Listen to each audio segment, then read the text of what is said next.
Hello everyone, this is AC, your animal companion here, and today we're going to be going over Orie's strike throw. This is going to be a guide to playing strike throw with Orie.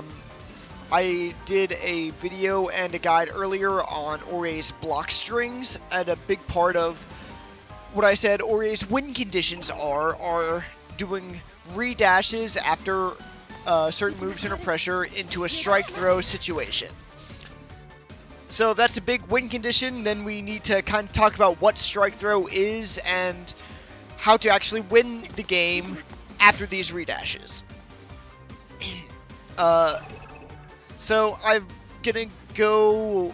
This is gonna have a few parts. The first part is gonna be pretty theoretical. We're just going to be talking about how to have good strike throw mix in general, how to make your strike throw situations not telegraphed.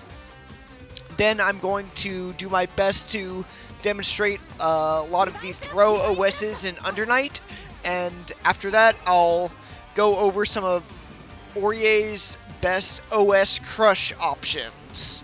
So options to beat throw OSs. And then we'll just do a kind of little wrap up big picture section. So with that all in mind, let's get right into it and talk about the components of what a strike throw mix-up is. So if you are like an intermediate player and you've played against some good players and they just seem to tech every throw, they might tell you your strike throw offense is telegraphed, or it's always in the same spots. So what do we mean by that? How do we get better at having strike throw offense that is not telegraphed? I've put 3 different things to work on, which are the timing and placement of the redash within pressure, the timing of the throw or strike throw situation within the redash, and then the actual type of strike throw option used. So we're going to start off with the placement of the redash within pressure. This is a little bit of a rehash from the block string section, but it's still good to go over. So you want to redash at a few different places in your block strings to keep it ambiguous. And let's take a basic strike throw string like 2A, 2C, 5A. If you are always redashing after the 5A, that's no good. And let's say, well, what if you use different strings? And you might do staggered 5As, or that. If you're always going to redash after a 5A or after a 2A in your pressure, even though those are good redash points, if it's always off of those 2 moves, and then it can start to get telegraphed. Your opponent will know that they should hedge their bets. They should start playing RPS at these 5As and at these 2As in your block string. So that's when they'll start contesting, that's when they'll start mashing, that's when they're going to start getting ready to throw OS. So your goal should be to do redashes off of 5As and 2As because they're good, but also off of 2B, also off of 5B. Doing it off of a bunch of different moves, so your opponent can't look out for 1 or 2 places before they start contesting your pressure. Another thing to keep in mind is you want to start doing your redashes at different points in your pressure. If you always do 1, 2, 3, challenge after the 3rd move, 1, 2, 3, challenge after the 3rd move, 1, 2, 3, challenge after the 3rd move, then they get an idea of your timing. So your goal should be to redash on after your 3rd move whenever it's good, but also after your 2nd move, and also after your 1st move. So they never really know when a redash is coming. The last situation, I'm going to actually turn guard off, is we're talking about redash points during different points in a match. So if your opponent knows you're only going to go for strike throw after you do a little bit of block string pressure, then they are just not going to start worrying about strike throw at any other point. But what if instead of only doing it after block strings, you did something like assault, delay throw, or even after a knockdown, delay throw. This kind of stuff takes advantage of the fact in Under Night that blocking is very strong, and most Under Night players are going to block as their layer 1 option. After an assault, it's +6, plus whatever, +9 there. They're probably going to block for that. Blocking on Wake Up is a good option in Under Night, so they're probably going to block here. But if they're respecting you, you can throw them. Something to keep in mind here is there's throw protection in Under Night.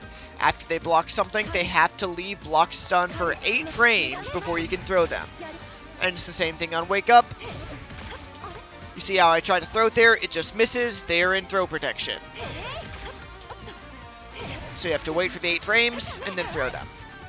This 8-frame gap isn't really reactable, but they can start RPSing there with like a little bit, like wait just a second, 5A, stuff like that. But your goal should be start doing redashes and throw pressure at a couple weird spots in pressure. Maybe on their Wake Up after an assault, maybe after a special move. There's something like this. Sometimes an opponent is going to respect Orie's like frame trap options here. You can even do a dash up there. So hopefully with that, we have a couple ideas of different ways we can vary the redash within pressure to make it ambiguous. Next thing we're going to work on is the timing of the throw within the redash. I think this is something that a lot of new players don't really understand how strong it is at first, so let's see if we can explain it. If you do this and then run up throw, that's a strike throw mix up. You can do either run up throw or run up throw bait. And that is a mix up, but it's also very powerful to do run up tick throw as well. And kind of understanding why requires some understanding of the system mechanics of Under Night. So in Under Night, if you attempt to tech a throw and there's not a throw, then you are locked out of taking another throw for a certain amount of time. It's something like 40 frames, maybe up to 60 frames. It's a long time where you can't tech a throw immediately. So why is this good? And this is called a TRM, a throw, reject, miss. It's a term from Blaze Blue. So why is that important? Well, if someone is trying to tech a run-up throw and you do a run-up tick throw, you can actually TRM them. I'm going to try to demonstrate this with a couple video recordings, and I think this is the right one. Let me see. So this first one, I'm going to have a dummy do an assault, and then a run-up tick throw. Right? And I'm going to try to tech the throw. And no, it should be... Is it this one? Let me figure out which recording it is. Yeah. Okay. So this, I'm going to try to do the same thing, and I'm going to try to tech like they were doing a run-up throw. See how my character turns red and I can't tech that? That is a TRM. I was locked out of teching because I tried to tech on the run-up throw timing. Whoops. And it just is a guaranteed throw at that point. What's nice about this is it does not care about what OS I do. I did 2 AD there. I did 171 there. It catches everything. If you get a sense that they are trying to OS on run-up throw, then run-up tick throw is going to TRM them, and that's really powerful. An additional thing is sometimes in Uni, because of the way it buffers inputs, if you do a throw during block stun, sometimes it'll come out as a crouch shield. I don't know if I can replicate that. Let me see if I can. Oops. Oops. It's pretty tough. Sometimes it'll do that, and then sometimes it'll look like that. Difficult to replicate in training mode, but trust me, it happens. If you start doing some run-up 5As and run-up 2A tick throws, you're going to start seeing some shields leaking out because of the way Uni interprets inputs, and then you're going to be able to grid break for them. Let's go over a few more reasons why run-up 5A tick throw is good. So, let's say you're doing very well at making your throw timing ambiguous. So your opponent is not expecting all these run-up throws during your pressure. That's great, and you might get a surprise throw. But what you really want here is the OS crush, and to catch them throwing. So you really want this hit, right?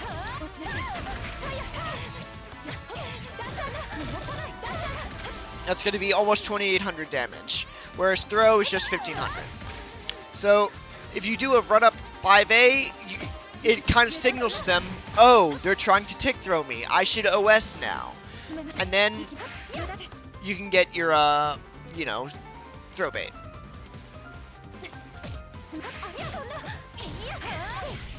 You get the idea. So those are unique benefits to just doing run-up tick throw. And it's just also good to vary your timing in general. That in and of itself is a virtue. Now let's discuss run-up delay throw. This is the last type of option where you just do like nothing in their face for like 20 frames and then throw them. This is really just kind of a hard call out, kind of the mind breaker of strike throw. Run up, do nothing, and then start throwing them.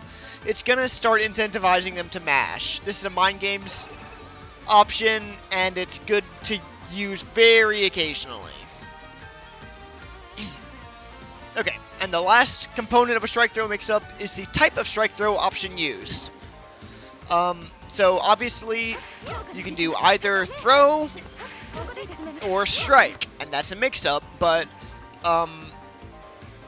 your opponent has a lot of different things they can do to option select your throw. They have throw OSs, and you want to choose an option that beats as many throw OSs as possible. And that's what the rest of this guide is going to be about. Before we get there, let's just talk about some takeaways and goals whenever you're doing strike throw pressure. Your goal is to create block strings in a match so that you can redash at several different points in your pressure after the first, second, third, fourth, and fifth move in your block string. After several different moves in your pressure.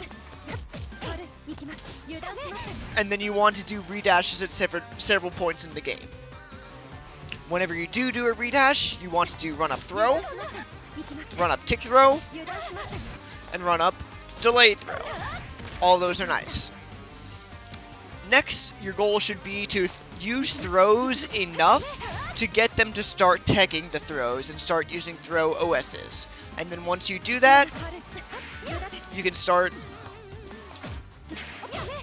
hitting them with your OS crushes, which are the really high reward ways, and those are how you really start winning the game off of strike throw. A great example of everything I just talked about is this set that I'm linking between Big Black and Knots. This was the Grands of Combo Breaker in 2024. It's just an excellent set for entertainment value, but if you look at both players, look at how they approach strike throw, how they try to vary their timings, how they try to use different strings, and how you can see both player adapt offensively and defensively.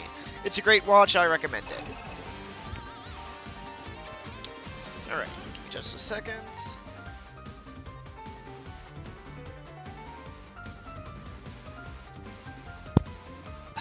Okay, so now we're going to go over different types of throw OSs in Under Night. I'm going to do my best to demonstrate a lot of OSs and talk about situations where they're good and bad.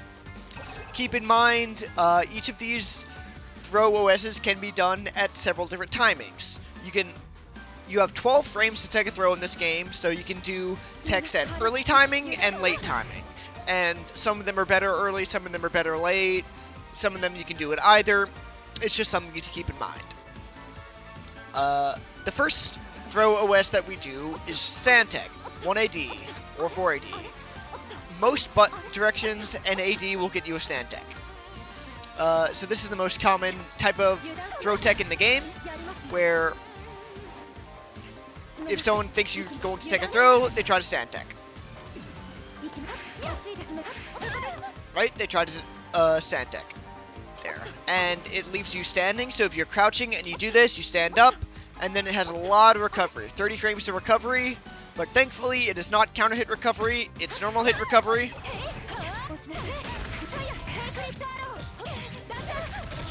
And it's very easy to bait. The easiest way to do it is assault, because it puts you in the air, but stand tech, very basic option. A lot of people understand how to do it. You can do it either early or late, and it's going to be most people's panic option.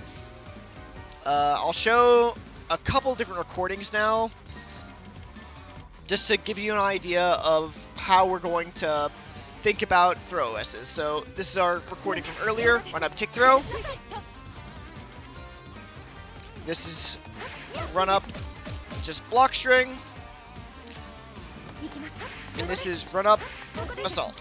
So if I do put all of these on random play, I'm going to try to do a little bit of a delayed stand tech here. See, it loses to assault.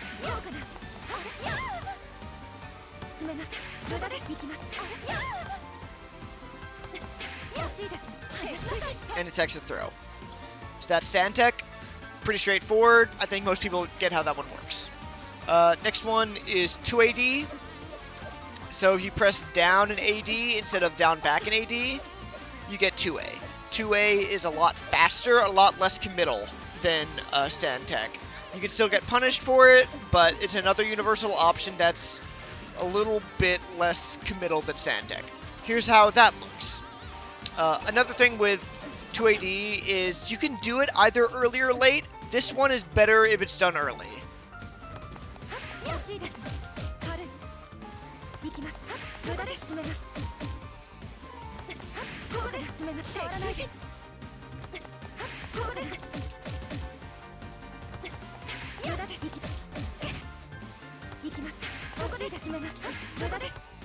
Okay, you get an idea there.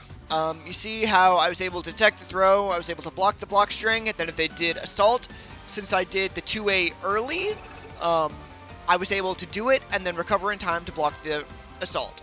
Let's see what happens if I try to do it late. Oh, that wasn't even a punish. That was a punish, yeah. So that one you can do early or late, it's a little bit better early. Next one, what a lot of people think when they think throw OS is 3-bad or 3-cad. This is going to be your anti-air OS. So let's see how this one looks. Oh, I did it early there. That's a little bit delayed.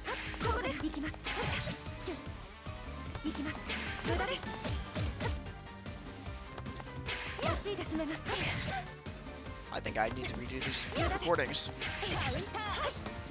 Oh, I missed it. I can hit this combo, I swear.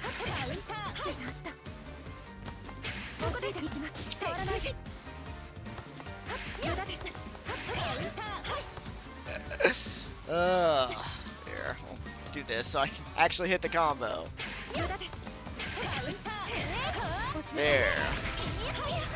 There's no ordeal. Okay, so yeah, and you hit it, you get a pretty good reward. So as you saw there, if I do the 3B AD too early, the 3-bad too early, it's not going to get the counter hit. See that? Just regular punish. And the reward is 400 damage, it kind of sucks. So what you want to do whenever you're doing this OS, there, like that. And actually doing the combo afterwards too. So that one's better late. This one's pretty easy to frame trap, and the fact that it's delayed usually means that it's more committal. And it's also a delayed B button. So this is an A button, only 18 frames. This one's 31. This is very committal. It's just something to keep in mind. Next one, this one's going to be kind of hard to show with Orie. I can try to do a different character. But it is also not great against Assault, but the idea is you do AD, Plink D, like that. And then... Whoops.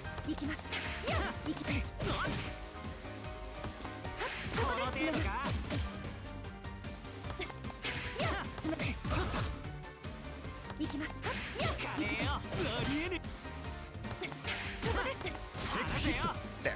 That's kind of how it looks. And you kind of saw a little bit of the counterplay if you just do lows like this. Because they're standing up to do it, they're doing 4B AD, they can get clipped by lows doing that. And it's also like, it's not the best against Assault because Orie's Assault JC is so like large, it'll cover a lot of backdashes just kind of incidentally. But it's good. A lot of like high Akatsuki Gordo will use that specifically against like meaty buttons or just strings in general. Not the best in a strike throw situation, but it never hurts to just do it if you're wanting to backdash anyways. Okay, next OS is going to be 171 AD, up back shield, or just 171. This one was a lot more common in CLR and earlier, but the idea is you do this at a delayed timing. If they do a throw, you tech the throw, you block the string, and then if they assault, you'll get this and shield the assault button. This one pretty much only works in the corner.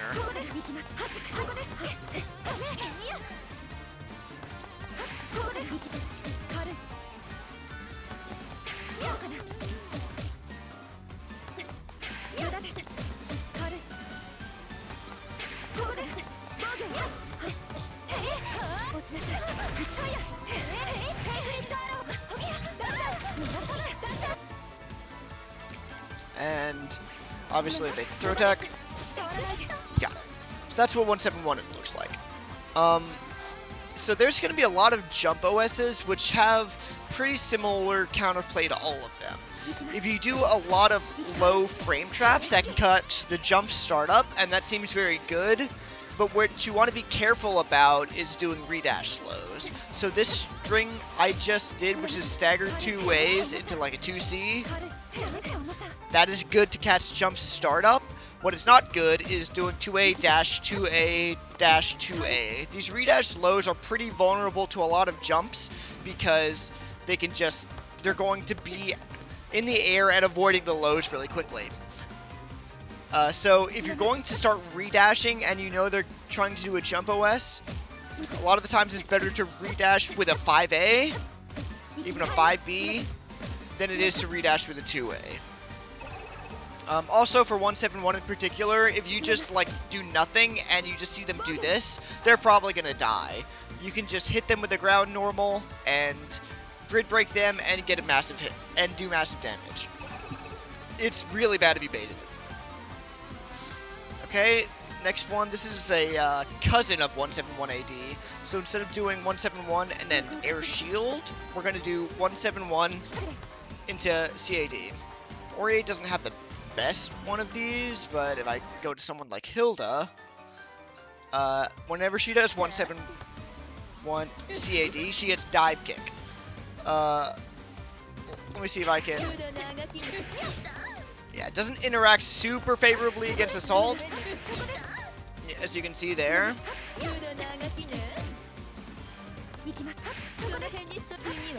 Whoops. Stop doing the Assault. Turn that one off and just try to do it against the other ones. Oops.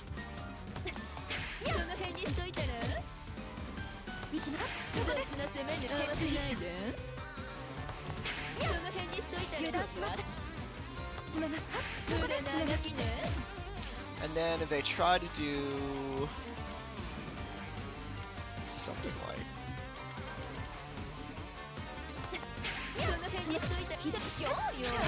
well, I got that. You can see the throw leaking out.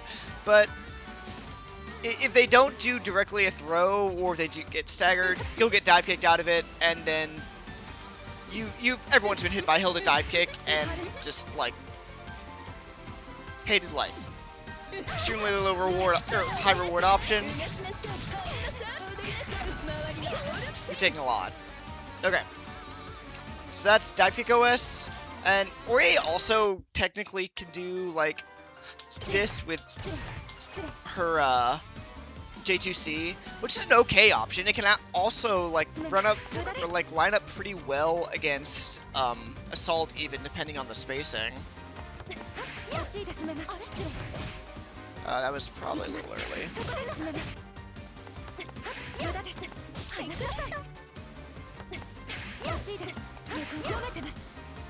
Right.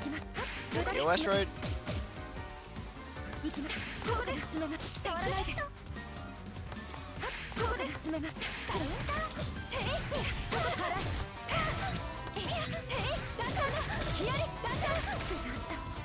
So that's Dive Kick OS, or 171 CAD. Next we're gonna do Rising OS 191. I think for this one I'll just do Hide. I think a lot of people have seen this sometimes. Hyde, Landrekia, or Seth, Chaos will just do like this out of pressure. And they get a full confirm off of it. Which is obnoxious.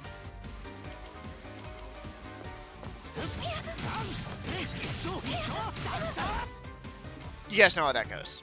And annoyingly they can do this as a throw OS. So yeah.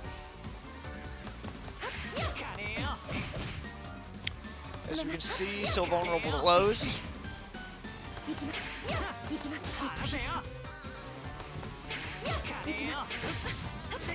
And then it can interrupt a lot of different things. It can interrupt you doing a redash, it can interrupt assault, and then if I was an actual high player, you can see, like, he can get a full confirm off of that. Very strong OS.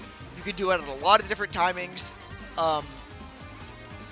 And just like with the other jumping OSs, it can catch you trying to do a redash low. It can catch a lot of stuff.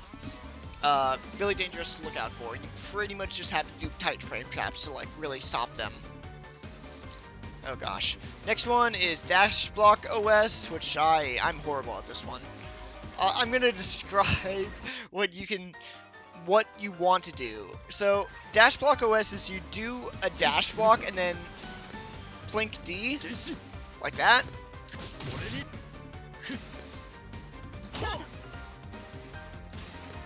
And if you have a very privileged dash block like Akatsuki, it can get you out a lot of stuff. Most characters like to represent dash block on like a wake up situation like this.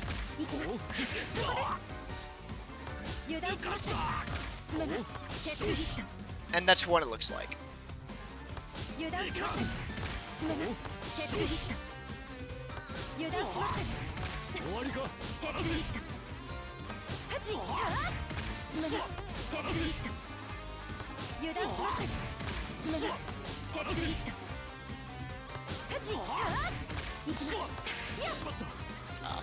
You're not supposed to get the sand tech there, but still, you're out of the corner, you get the idea. That's what Dash Block OS can do. I'm pretty bad at it, but I don't also know how universal it is. You really see it a lot from Akatsuki players, but from the rest of the cast, you might not see it too much. Next one, this one's very easy. If you have ever pressed all 4 buttons on your arcade stick, you were doing a throw OS. This will take a throw. You can see what that looks like with our regular 3 OSs. We block that.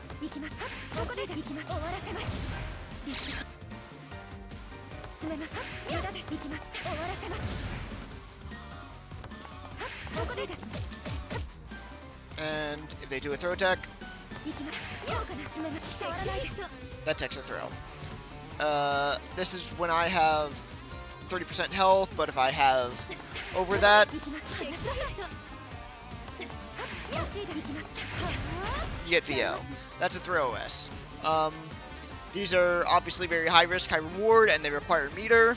They beat any delayed strike, any kind of throw OS I can do, but if they get baited, I probably lose the round. That's the way it is.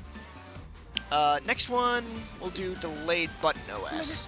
So this is the kind of thing that looks like sounds incredible against a character like Akatsuki or Hyde that have very good backdash shimmies, where they just dash up to you, backdash, then 6B and laugh at you because backdash beats every throw OS you can do.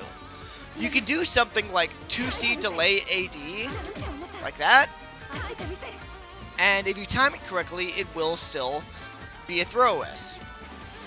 Let's kind of see what this looks like.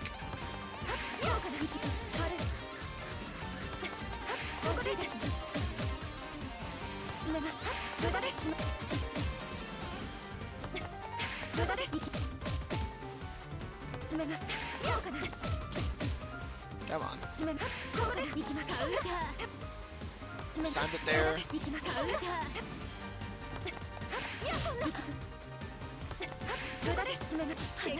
There we go. And then if they do something like assault or shimmy... Oh wow, that actually moved far forward. Most of the time it'll lose to assault. So the thing about delayed button OS, if you're doing it with a normal, is you have to do early button, late throw OS.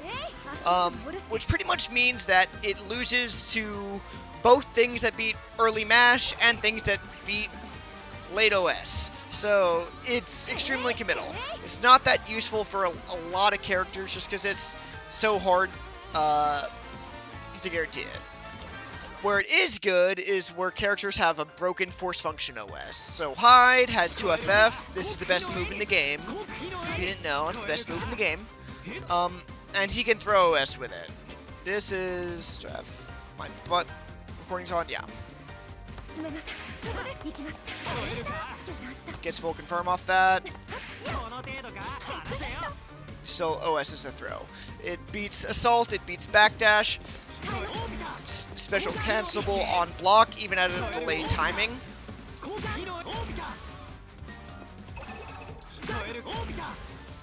So you get to do it early and then late throw OS, and it's fine because it is a broken move. So that's for Hyde, great for him. I'm sure you know that Yuzu's got one as well. Oops. Yeah. You don't need a counter hit for this anti-air. It just covers the whole screen. One of the best moves in the game. And Enkidu also has a pretty obnoxious one, because he can just do down back force function OS. This is an anti-air OS that he can cancel on block. And also, it catches you walking back because it's a low. So another really annoying button OS. Those ones are going to be a lot more important than just a regular like 2C OS. The reason why you have to do the tech at a delayed timing is because if you do 2AD all at once, you'll just, 2CAD all at once, you're just going to get a throw tech. It's not like a 3BAD or like a 3CAD for Orie, where you'll get the command normal. This will just give you throw tech. So that's why you have to delay everything, and that's why it's usually pretty committal for most characters, but if you have a broken FF, you've got a broken FF. Congrats. Next one is Flash Kick OS. If you didn't know, if Batista or Kuwan have down charge, they can do 7 BAD. They will do a invincible DP and also throw tech. This is what it looks like against our recordings.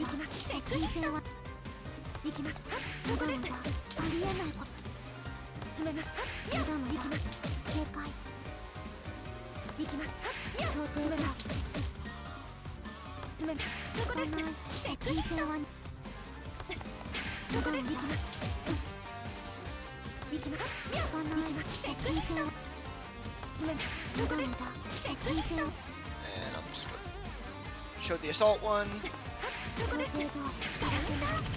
There you go.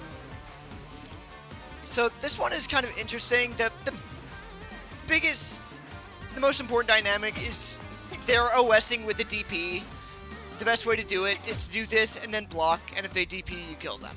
That's the biggest bit of counterplay, and they're always going to want to do this at a delayed timing. The other bit of counterplay is something that you saw there, which is if you make them block into overhead, they're guaranteed to not have down charge for about 60 frames or so. And for Batista, that means that she does not have access to any anti-air for the next 60 frames. You saw if she can get a flash kick. This one's only about 38 frames of charge, whereas the B flash kick requires 60 frames. So she'll get a flash kick a little bit sooner, but B flash kick she's going to have to wait a little bit. So that means if you get them to block an overhead, you can immediately go for another overhead, and they can't really punish you for doing that outside of system mechanics.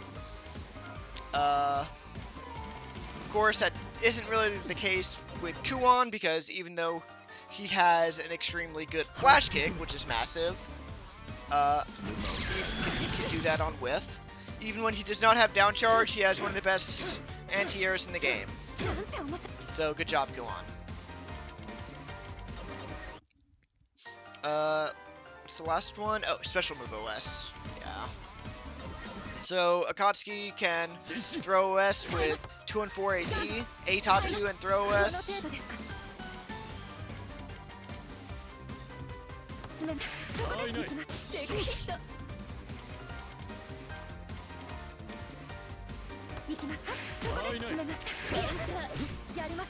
That's what that looks like.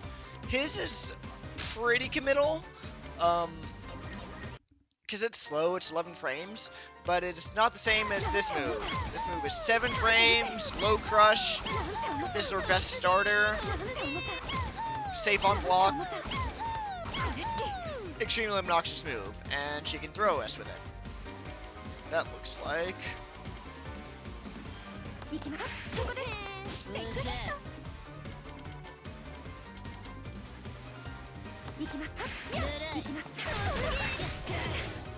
full combo.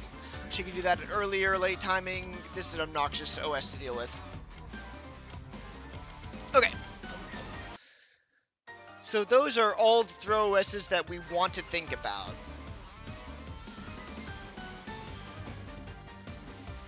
Not all of these are super common. The ones that you're gonna think about really often are Stantec and 2AD, and then like 3 bad if you do a lot of assault.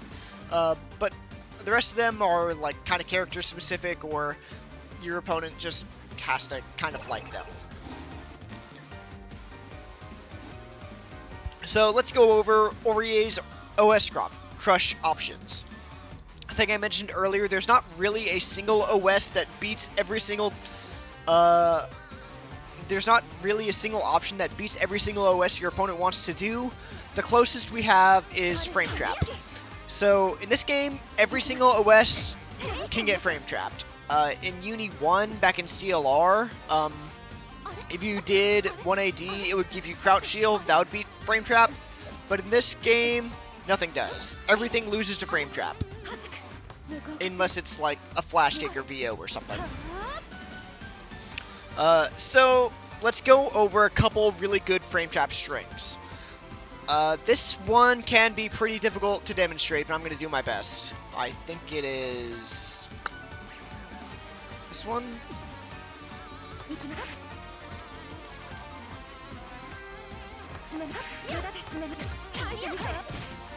Okay, yeah. So, depending on your timing... see, I'm trying to tech this throw. I can get caught by the 5A.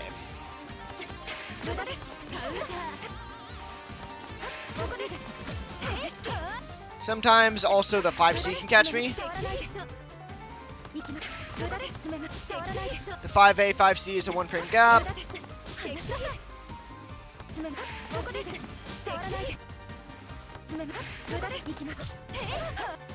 There, the 5A did. Let's see if I can... yeah, there we go. I tried to 3B AD, and it kind of caught me going to up forward. So that is one way that you can frame trap them. It's pretty specific to get the timings that that they're OSing at. It can be difficult to catch. Delayed OSs are very good in this game. Next one is kind of a neat little evolution from something we did earlier. So earlier we did this string, which is 5A tick throw into that. And I said you can frame trap or OS crush your opponent who is trying to OS in that situation. That's what this looks like. Oops.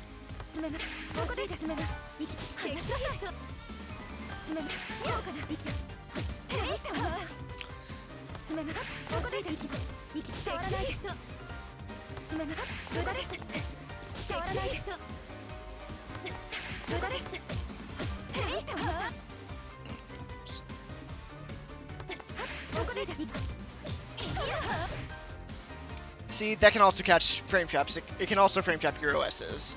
So that's nice. It's just like a different frame trap string after you do the dash up 5A take throw timing. Kind of incentivize them to OS and then frame trap them for it. It's a nice option. Another thing you can do instead of just doing a frame trap, you can do run up delay button. I think there's two. Oh, crap. Oh, wait, I got it. Instead of just doing run up and just try to frame trap them, you can do run up, delay, do nothing for about 8 to 10 frames, and then do delay 2-8A. Something like that. Delay 2AA is pretty good. It's going to catch a lot of things because delay lows catches a lot of OSs. But my personal favorite is... Let's see if we can show it here. Oops. Good delay timing. Yeah,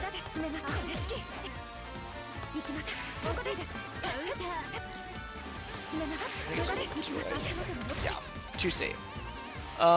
So 2C is nice because it's just a...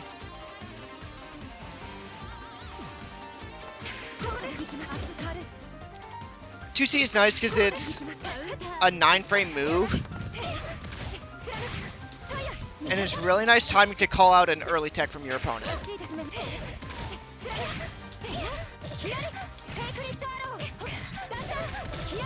On block, you can go directly into this, and that's good. And on hit, you get what you just saw there, which is the 2C 2A whiff. Confirm. It's a very good combo, great on block, and the fact that it's a delay low means it's going to catch a lot of OSs at the early timing. Okay, so those all do well against early OSs. Now let's look at some stuff that beats delay OSs. This one's a very fun one. I've got a couple options here. Delay Sandtech, delay 3B, delay VL. So if I do this, walk forward and then walk back, just like I'm playing Street Fighter. See that? We get to whiff punish them. This is really only good at delay timings, because if they do something at early timings and I try to walk forward then walk back, see, I get clipped by the low.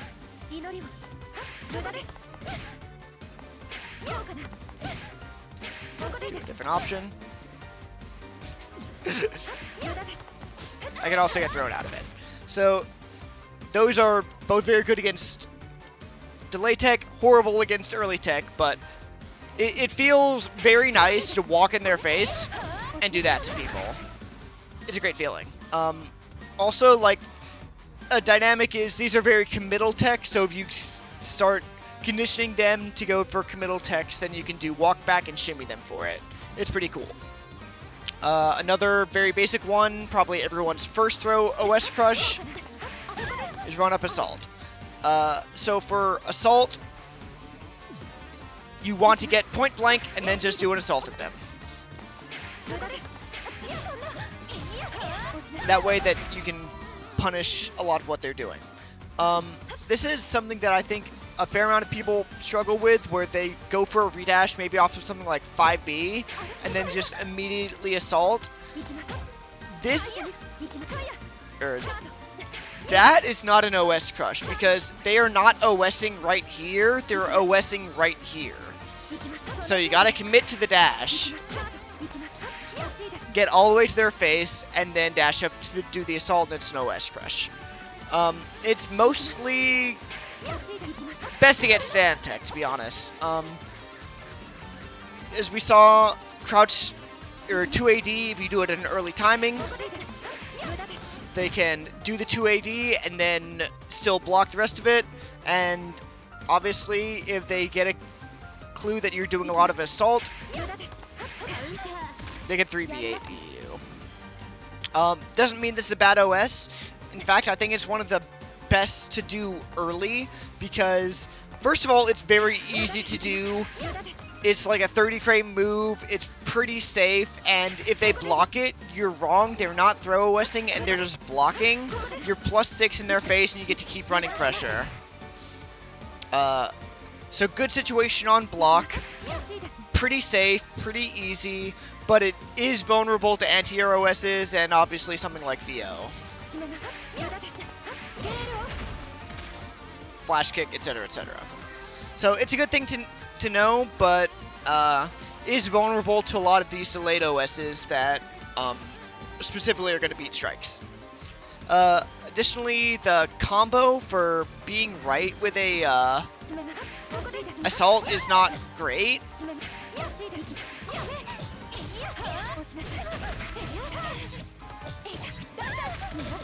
It's pretty much optimal, and it's 2700, which is a good reward. It's better than throw, but it's not as much as most of the other ones.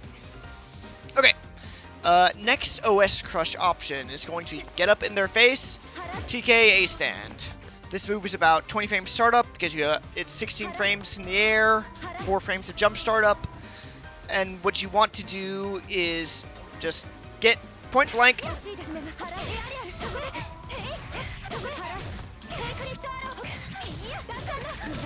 and do that to them. Because you're airborne pretty quickly, you beat Stan Tech and 2AD pretty handily, and then on block you do this into 5 JFF. It has to be specifically 5 FF, and then you just buffer the JC.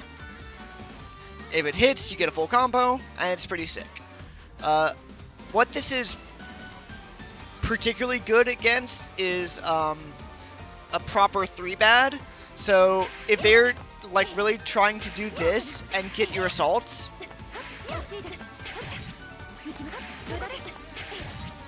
like that, they're delaying their 3B so that's going to get a counter hit,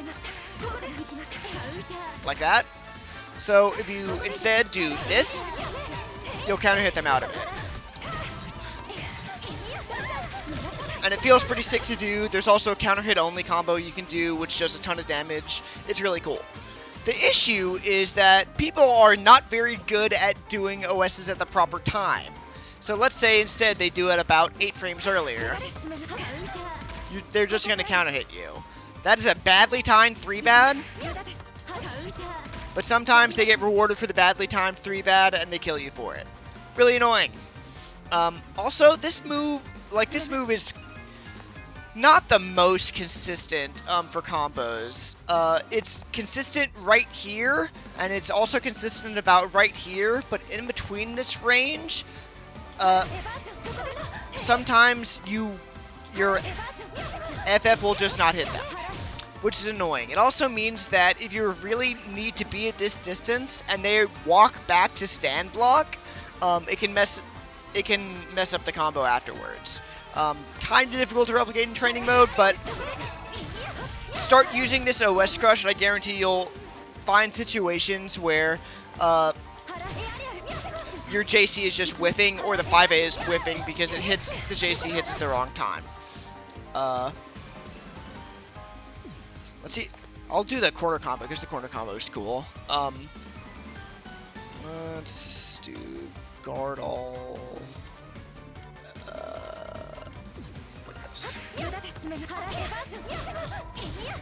Oh. It's, first of all, I need that to be 20 frames. Yeah.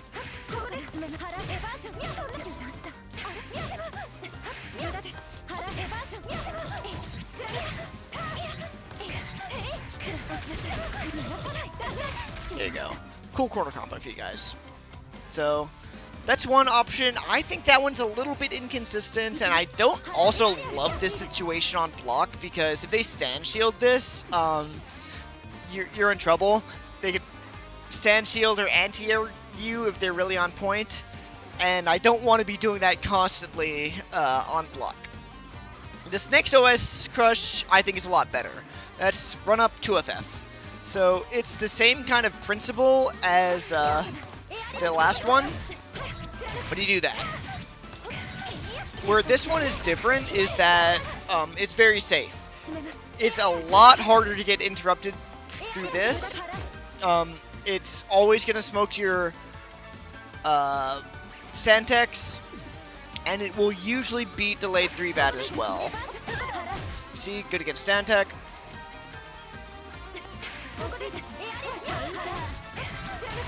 And there it is, smoking the properly timed 3-bat. But, like with the other one, if they do a bad 3-bat,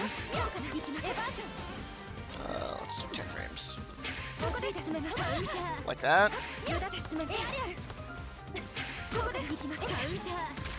They can get a full confirm off of that. And that's because your FF is counter hit startup or counter hit state immediately. So if they do a bad 3-bat, you can get clipped out of it. But still, 2FF, this is a lot safer on block than this is. And it's also very good reward. Only downside is that it only works mid-screen. It relies on you crossing your opponent up. Also, this only works with 2FF. Orie has 4 different versions of FF. So, like neutral, back, forward, and down. This only works from down. The other ones are going to be just too slow to punish something like most 2ADs, like let's say they're delayed by a couple frames. It's pretty hard to even hit that. But there are timings where you can actually punish the 2AD with 2FF. You're never going to get it with the other force functions. Okay. Next we get to do another fun one. This is the kind of corner-only version of the 2FF bait, which is dash up, up back JC. What you want to do for this is get them blocking something, then dash forward, up back, and then pretty quickly do a JC. Do the same combo. Still very good reward.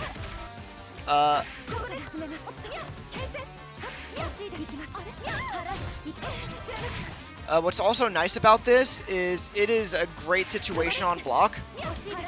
You see here your plus, and this is exactly the positioning Orie wants to be to have her opponent in the corner. So that's great. The situation on block is excellent. Good damage.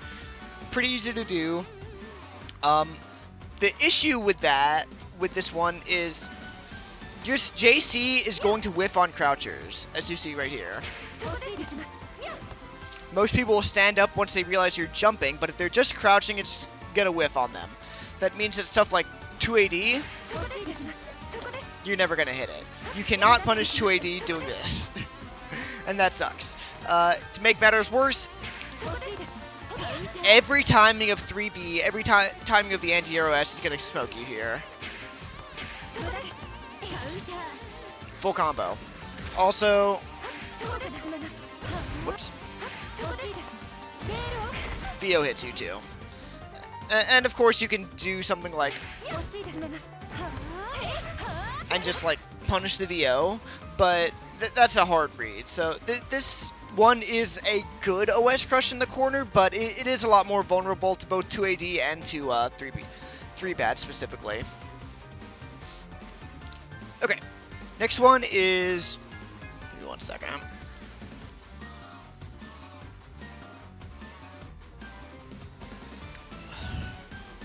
Okay, next one is J2C on block. So this is Orie's little flip kick. This is a good move.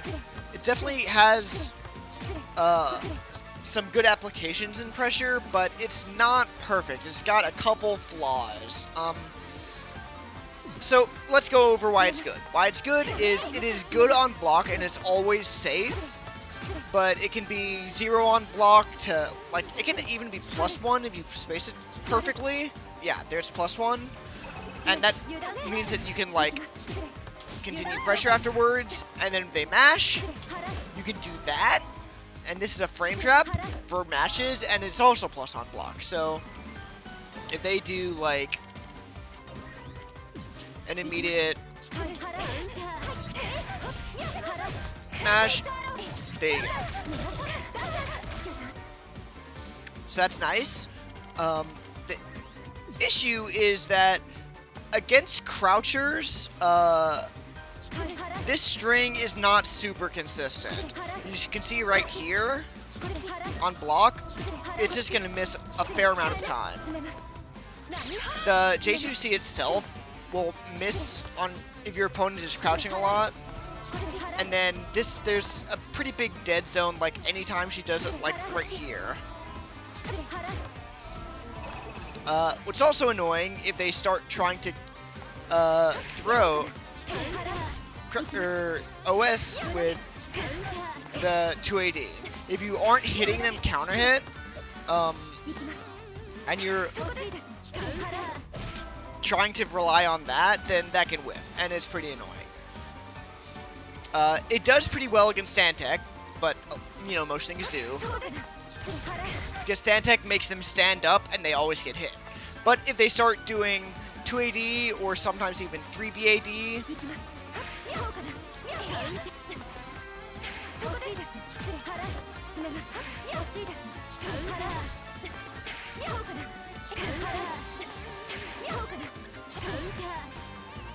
actually seemed pretty good if they do it earlier. Yeah. So it can lose to 3BAD. It does not, like, it's still head property, so it can get smoked in that situation. That being said, still a fine OS crush. Just be a little bit careful with it. If you start, like, this, particularly this little cross-up J2C, this one is bad news. It is, not going to be your friend super often. But you can get confirms.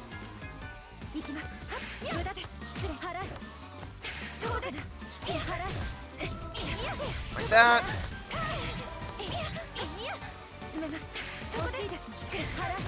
No, see, it's dropping. You can get a full confirm like that, and also if you get a counter hit, you can just, like, land 2A and link a full.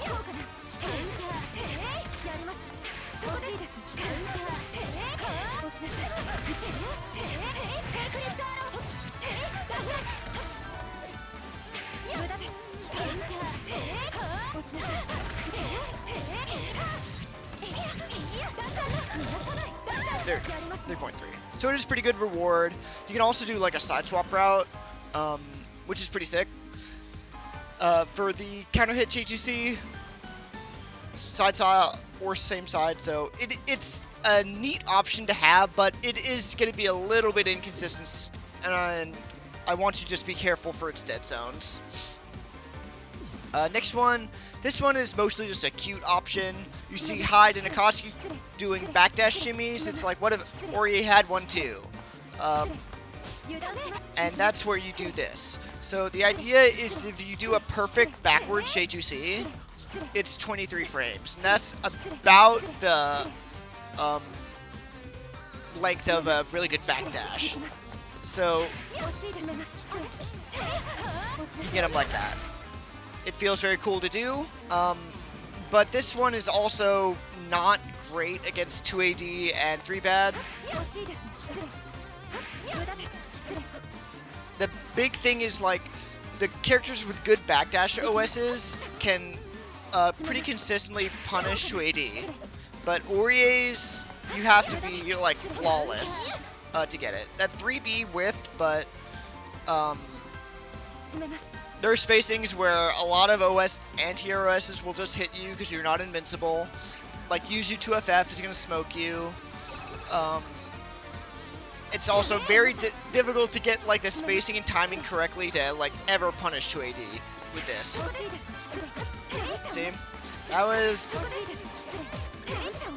about as good as I get it. You also have to walk for this one. You like walk forward and then do the up back. Because you dash, sometimes the momentum will make you like jump into the anti-air.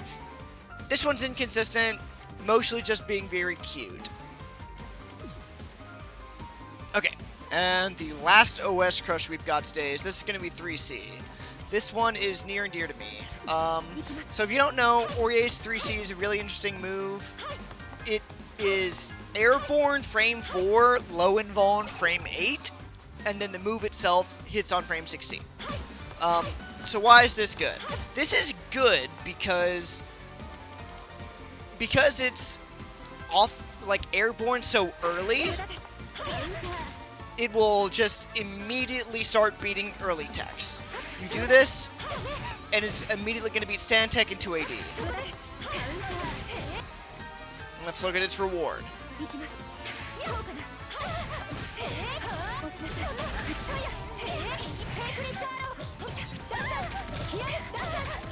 That's 3,400 for a stand tech. That's not counter hit.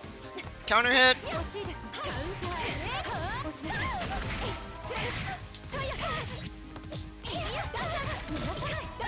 3.8. So, great against early techs. What does it do against late techs? The thing is, against late techs, it acts as a very delayed frame trap tool because the move doesn't actually hit until frame 16. So that was against late sand tech. Still works. Against 3 BAD. Frame trap.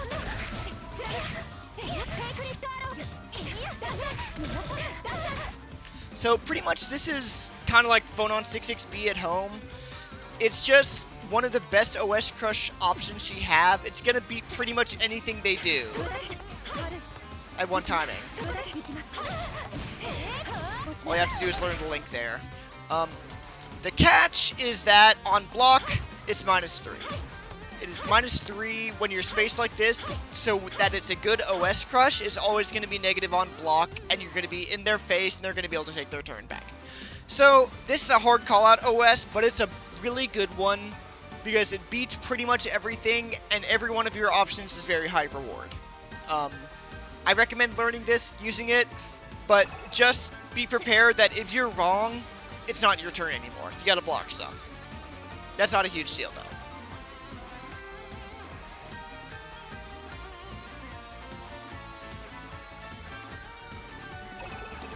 Okay, so here at the end, I'm just going to go over some kind of just big picture things for you to think about while you're trying to develop your strike throw game in Uni. We just talked a lot about different OS crushes, and a big thing, like part of why they're good is because they do a lot of damage. You don't want to get ground throw if possible. Like, you can win just by throwing your opponent, but you would want to get this. You want to get that hit. You want to get that hit. You want to get that hit, because they're so high damage. But sometimes your opponent is just not OSing. They're not teching. They're just committed to taking the throw. In order to win those sets, you just have to throw them. And that's a difficult skill, to learn how to win by only throwing your opponent, but it's something pretty high level. The set I linked here for a good visual example is the Grand Finals of Climax of Night in 2024 between Red Blade and Defi.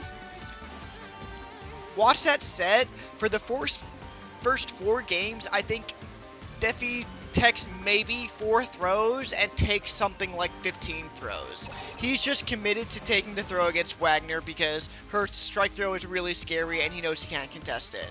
And it looks silly, but it is hard to win a game where your opponent is committed to not OSing at all. So keep that in mind and look for ways to make all your throws impactful and still like mix up your throw timing so that they hit a lot. It's especially challenging on Orie because your reward off a throw kinda sucks. This situation is not an oppressive game-winning situation, but you'll get better at it. Next little point, This is a very fun one. Over the course of the set, you can start with an OS crush like Assault, because it is very good layer 1. It beats Stantec, and it's great on block, so it's a great layer 1, but it loses hard to 3B AD, right? Loses hard to 3B AD, it loses hard to VO. But if you do nothing but, like, Assault over the beginning of a set, that means that let's say you do 2 games of Assault, and you know they're going to start trying to 3-bad you. You're not supposed to turn around. Then you can start doing your run up, 3Cs, run up, 2FFs. You're really high reward, hard call outs for that. You can also do run up, shimmy. So if you condition them to want to 3-bad your Assault, that opens them up to some really big damage later on in the set. It's very satisfying to get that kind of conditioning going. Next thing is, this is a guide about throw S's and strike throw, but a lot of players might get strike throw happy. They say, oh, I noticed my opponent is 3-batting. I'm going to do an offensive sequence where I do this, and then a delayed frame trap to beat 3-bad. This, and then do 2FF to beat 3-bad. This, and then walk back to beat 3-bad. And you're just thinking about their OS, and so you might do 5 sequences in a row that are all meant to bait that throw OS. Your opponents are smarter than that. They're not going to, they can see what you're doing, they can see that you're trying to bait this OS over and over and over again. You do not have to win a strike throw interaction. You do not have to force the RPS and then win it every single time you get up to your opponent's face. Calm down a little bit and just play some regular under 9. Play some regular block strings to spaced 5B. Start playing for a cycle. Start doing some other things that are not just trying to bait throw OSs over and over and over again. And then once you get to last round situation, last hit situation, and you still have a read on how they're going to throw OS, then you can start doing your throw baits. But just don't force it. Just calm down and play your game. Alright, that's all I've got for you today. I know this was a long one and a little bit of a scuffed one because demonstrating throw OSs in training mode is not always the easiest thing to do. But thanks for sticking with me. I hope it was useful for you, and I should have some more videos coming out soon. Thanks.